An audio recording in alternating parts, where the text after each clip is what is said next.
And now let's turn to our last great speaker for this panel. Let me introduce Olivia Lazard, who is a visiting scholar at Carnegie Europe, where she's currently leading research on climate and geopolitics. Olivia, the floor is yours. Thank you very much, Julia, and thanks to Julie and Mariko for really great presentations. Mariko, particularly, you've opened the door very wide for me to come in talking about hydrology and complexity.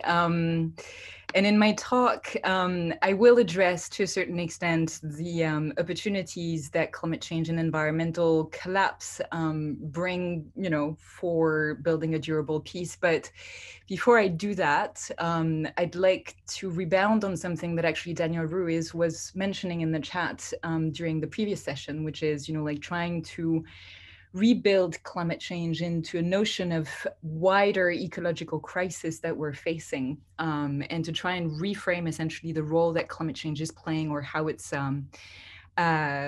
being affected by other type of ecological crisis that we have more leverage over. So I'm just going to pull up a PowerPoint presentation. I apologize for the PowerPoint. I know that it's a bit boring, but it does help at times. So the key points that I'd like to run through is indeed the relationship between climate change and ecological plundering, and why it's important to understand that in order for peacemaking actors, development actors, security actors to really find their place within the fight against climate change, but also how to harness their power in conflict resolution and security in order to fight off scarcity. The second thing is, and it's related to the first point, is looking at a map that shows us essentially where we need to have action on environmental regeneration in order to fight off both climate change as well as environmental collapse. And the last thing is indeed, what these 2 points bring up in terms of imperative for the peacemaking community at large and the security community. And the question is not whether or not there's an opportunity, there are plenty. There's actually an obligation to act in the sense of, endorsing a role in the fight against climate change. The question is how and who needs to do what. And it calls for very complex coordination and a new type of understanding of different mandates and different objectives. So the first thing, I've heard a lot in the peacemaking community, much like what Julie was mentioning, originally a sort of confusion. A lot of people have been saying, well, what is our role in the fight against climate change? At the end of the day, the drivers of climate change are simply not located in conflict and fragile zones, so we can't have leverage over them. There is actually a bit of a misunderstanding about this, and in order to debunk it, we need to look at climate change with its 2 legs. The first one is obviously the release of excess greenhouse gases into the atmosphere, mostly coming and associated to developed economies, energy systems, industrial strategies, and things like this, which have been, very well proven by the IPCC and other climate scientists. The second leg of the climate crisis actually comes from a larger issue around ecological collapse and ecological plundering, which connects essentially climate change with biodiversity collapse, with the collapse of soil health, of water cycles, et cetera, et cetera. And particularly, it's really important to understand climate change. There are many greenhouse gases that we need to focus on, but the 2 most important ones are the carbon and the water cycle. Climate health actually depends on the health of marine and terrestrial ecosystems, which depend on the interdependencies between the carbon and the hydrological cycle, and on the interdependencies that exist between biodiversity, water systems, and soil systems, or coral systems in marine ecosystems. It is the integrity of each of these systems and the relationship between them that helps any ecosystem to function properly, which therefore creates the type of biophysical regulation that holds our planet together and helps us to function, provides the services, the so-called services that we need for societies to thrive, to survive. And actually, ecological security is the precondition for any other type of security. And one statistic or number that I like to usually drop here is we tend to focus so much on the climate issue related to carbon dioxide, to the extent that we actually forget that, you know, climate health is a very complex process, and carbon dioxide actually regulates 4 to 11% of global heat dynamics per year, depending on the, you know, moment of the year, compared to the water cycle, water vapor, which is a massive greenhouse gas, which regulates between 60 to 90% of global heat dynamics on average per year. So it shows essentially that there is a relationship between the carbon and the water cycle, and water as a gas actually amplifies the effects of carbon dioxide into the atmosphere. Where we have leverage is actually on the water cycle, on the transportation and transformation of water from a liquid to gas. And I'll go into this a bit more in a minute. But what is important to really sort of understand is indeed this importance of terrestrial and marine ecosystems, and how essentially we are plundering ecosystems in a way that creates ecological insecurity. This table is actually very much drawn from a report which was published in February 2021. The main author being Rod Schoonover. He's an American scientist, and he essentially explained that the climate crisis is but one of the general ecological crisis that we're facing. And I won't go into details into this table because it's very complex, and I invite you to look at the report. But essentially what the table tries to convey is that there are many, many different factors affecting water system, soils and vegetal biodiversity, animal biodiversity, and fisheries, which essentially weaken the ability of terrestrial and marine ecosystems to regulate the global climate regime. And the various factors include, you know, things such as the way in which we do intensive monocultural agriculture, intensive fisheries, mechanized and extractive industries, how we pollute, how we tend to transform land use and deforest in order to expand urban areas or agricultural areas.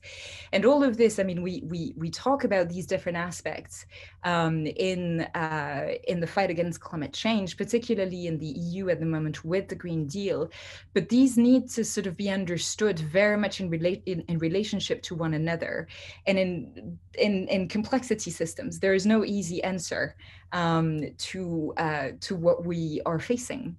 And the key point that I'd like to convey here particularly is that as we keep on plundering ecosystems and encroaching on them, we rarefy natural resources, starting with water, which essentially evaporates in the atmosphere. Liquid water, available water becomes scarcer and scarcer. This is not a fait accompli nor a fatality. We can regenerate water resources, but we need to actually understand that as we keep on plundering biodiversity, soils, attacking, you know, the integrity, the ecological integrity of ecosystems, we face more and more rarefaction, which leads to two processes.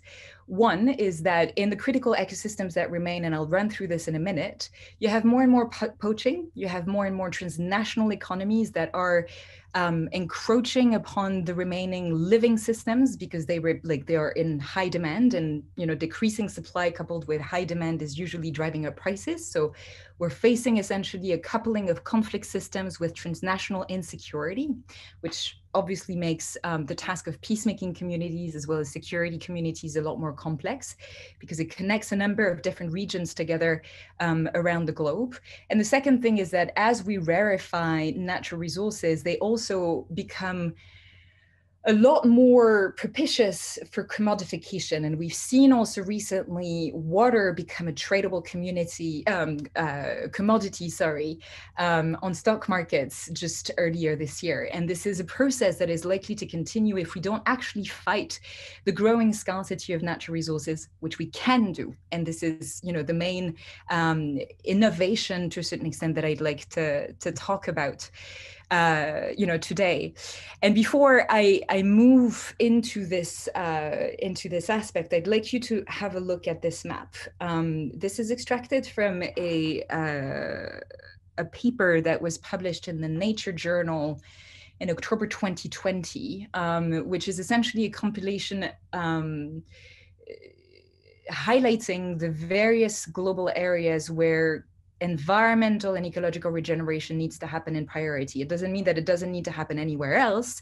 It just means that we need to focus very, very quickly on all the areas that are marked in red in that particular map. And if we are in a community focused on peace building, you will obviously notice that a lot of the red areas are actually located in fragile and conflict affected zones. And that brings up a very complex issue, because a lot of the people who are talking about, fighting climate change are saying we have the solutions and we know how to use, nature-based solutions, and we know what is needed in terms of changes in agriculture or industrial systems in order to make the necessary moves.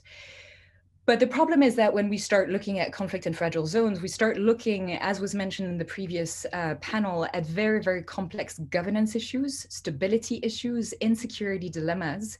And that means that essentially a lot of the people working, such as conservation actors working on the protection and regeneration of nature, are trying to do their job in a context where essentially their job yields very, very little result if they're not partnering with the peacemaking community at large and with security actors, because they're facing threats and risks that are way beyond their mandate. So this is one of the first points that I'd like to bring up, which is that there is a need to start cooperating with communities that have long been considered to be too technical or just marginal to peace building, such as conservation, environmental and ecological designer communities and things like this. And the second point that I'd like to make, which is by now obvious, is peacemakers and security actors have long wondered what their roles should be in the fight against climate change. Well, as it so happens, without the peacemaking community and the security communities, we will have lost the fight against climate change within the next 5 to 10 years, because we need to actually focus on these very areas which have been considered entirely marginal and only suffering the effects of climate change. And we need to focus our efforts on how do we protect nature? How do we regenerate nature so as to actually rebuild the ecological foundations that protect and regulate the global climate regime worldwide? So there is a very, very strong focus that needs to shift, not just in terms of how to handle the consequences and the impacts of climate change on fragility, but how actually we need to make sure that fragility and conflict do not contribute even further to climate change. There is obviously, a lot of talk about nature-based solutions today. We have entered the decade of ecosystems regeneration or restoration. And this is a particularly important aspect because it is through nature-based solutions, and I would even say nature-based processes, that we can actually fight climate change as a whole, but we can also have very, very specific impacts, positive impacts and opportunities in the conflict and fragile zones that we're dealing with by trying to support and facilitate a reconciliation between people, nature, and economics in the context where we work. And this is something that connects essentially the very local to the national to the regional. We need to work with communities. We need to work with political leaders and religious leaders, women, youth, indigenous communities, to understand what their use of landscapes are, how their use is impacting the ecological functions of ecosystems, and how we can actually shift to different patterns of behavior and different patterns of landscape organization in order to bring about regeneration and therefore bring back natural resources, especially in places that are arid and semi-arid, where this is where we have the most opportunity. This is particularly important, not just at a local level, and I run very quickly through this, but also to embrace the complexity that Mariko was talking about. But it's an ecological complexity that we need to start embracing. As it so happens, we tend to think of ecosystems such as, for example, the Congo Basin as a standalone unit. It houses its own biodiversity. It is its own forested area. It provides economic dividends to the people who live there. And we tend to think of it as a unit. As it so happens, the Congo Basin actually connects with the Sahel, the Horn of Africa, Southern Africa, because it actually is the generator of the water cycle for the entire continent and even beyond that. So just to give you an example, which is very topical today, 40% of rainfall falling on the Ethiopian highlands actually comes courtesy of the Congo Basin, particularly the eastern part of the Congo Basin. The problem is that as we're seeing more and more deforestation take place in the Congo Basin, we're also seeing a drop in rainfall patterns falling on Ethiopia and in other regions of Africa. If we reach a certain threshold that scientists are not yet sure of, we will actually see a complete collapse of the teleconnections connecting the Central African region, the Congo Basin, with Ethiopian highlands, and we will see the collapse of rainfall patterns, which you will imagine will actually lead to a lot of regional instability, not just in Ethiopia, but also connecting back to the Nile and therefore to Egypt. So this is something that we're not looking at this year. We're looking at this probably like in the next 5 to 7 years, but this is something to keep in mind, and we need to better understand where the teleconnections are between all these different ecosystems and how we can work dynamically in terms of regeneration in order to make sense of what needs to happen and how to fight off climate change as well as fight off scarcity.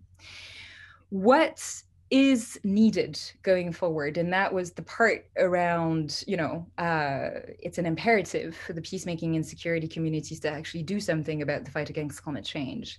The very first thing is, rather than having these communities say, oh, but we've had gender, we've had youth, yet another box to tick today, we actually need to reverse, the lens of analysis. We need to depart from an ecosystems-based analysis.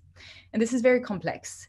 I'm not going to pretend otherwise. This is something that we are acquiring more and more technology to be able to actually sort of look at an ecosystem, map its services, map its ecological functions, and on top of this, be able to map governance systems, community activities, transnational crime activities that can help us to understand essentially a conflict context from the perspective of the ecosystem and its actors and its issues, but understanding where the interconnections between these actors and these issues are.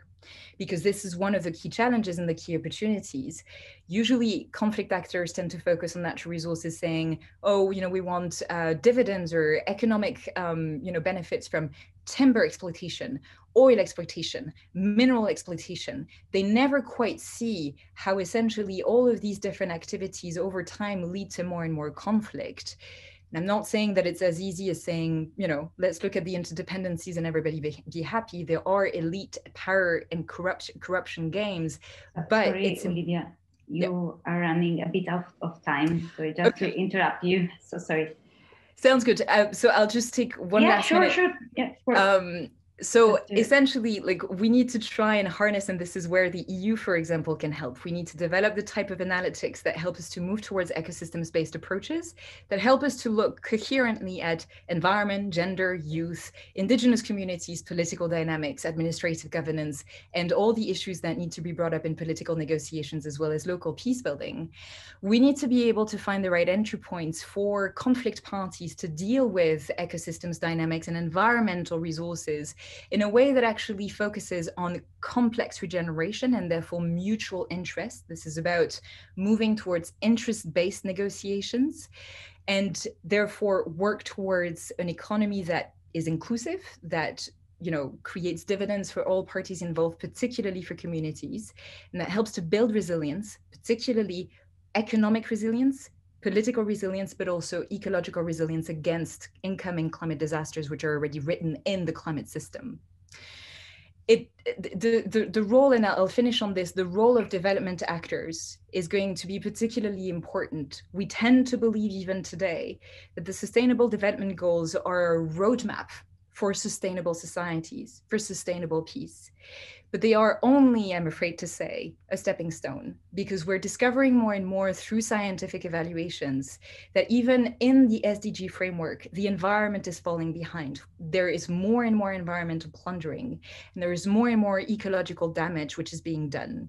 So the reconciliation over time of what does it mean to do development in fragile contexts and in developed contexts in a way that supports lifting people out of poverty, reducing inequalities, but also rebuilding and respecting ecological integrity is the challenge that is going to be ours for the next 10 to 20 years, probably, but that we need to actually embrace with a lot more stamina and a lot more complexity. I'll be happy to unpack the rest in questions, and sorry for going over time.